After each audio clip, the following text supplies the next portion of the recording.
Hello friends, welcome back to my YouTube channel. ఈరోజు మనము mixed vegetable curry చేద్దాము. So ఒక కడాయి పెట్టుకొని 3 స్పూన్స్ ఆఫ్ ఆయిల్ వేసుకోవాలి. ఆయిల్ వేడెక్కాక కట్ చేసి పెట్టుకున్న ఆనియన్స్ వేయాలి. ఆనియన్స్ ఫ్రై అయ్యేలోపు మనం వెజిటబుల్స్ కట్ చేసుకుందాము. సో తీసుకున్నాముగా 2 potato, 2 onion and 2 tomato, 300 grams of brinjal అన్నమాట. సో ఈ ఆనియన్స్తో పాటు కొంచెం జీలకర్ర కూడా యాడ్ చేసుకోవాలి. ఈ లోపల మనం పొటాటో కట్ చేసి పెట్టుకుందాము.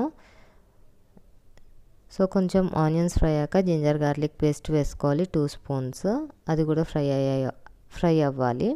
కొంచెం మిక్స్ చేసేసి ఫ్రై అవ్వనివ్వండి 30 సెకండ్స్. తర్వాత కరివేపాకు వేసుకోవాలి. కరివేపాకు వేసుకొని ఒకసారి మిక్స్ చేయండి. తర్వాత కట్ చేసి పెట్టుకున్న పొటాటో ముక్కలు వేయాలి. ఒకసారి మిక్స్ చేసి మూత పెట్టి ఒక 2 to 3 మినిట్స్ మగ్గనివ్వాలి. తర్వాత బ్రింజాల్ కట్ చేసి పెట్టుకున్నాం కదా, ఆ బ్రింజాల్ ముక్కలు కూడా మూత తీసేసి మళ్ళీ బ్రింజాల్ ముక్కలు యాడ్ చేసి ఒకసారి మిక్స్ చేయండి. కట్ చేసి పెట్టుకున్న టమాటా పీసెస్ కూడా యాడ్ చేయాలి. దీంట్లోనే మీ టేస్ట్కి తగ్గట్టుగా పసుపు, ఉప్పు, కారం వేసుకోవాలి. వేసుకొని ఒకసారి మిక్స్ చేసి మూత పెట్టి కాసేపు మగ్గనివ్వాలి.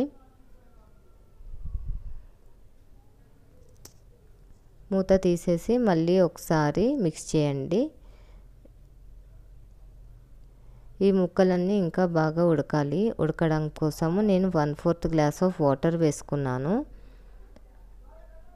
1/4 గ్లాస్ ఆఫ్ వాటర్ వేసుకొని మూత పెట్టేసి నీళ్ళన్నీ అయిపోయే వరకు ఉడకనివ్వాలి. తొందరగా ఉడకడం కోసం, ఇంకా మంచిగా ఉడకడం కోసము నేనైతే మూత పెట్టాక దాని మీద బరువు పెట్టాను కుక్కర్తో వాటరు. అంతే అండి, ఇదే బ్రింజాల్ పొటాటో కర్రీ. చాలా టేస్టీగా ఉంటుంది. లాస్ట్లో కొత్తిమీరతో గార్నిష్ చేసుకోండి. వేడి చపాతీస్తో కానీ అన్నంలో నెయ్యి వేసుకొని తింటే టేస్టీగా ఉంటుంది. మీరు కూడా ట్రై చేయండి.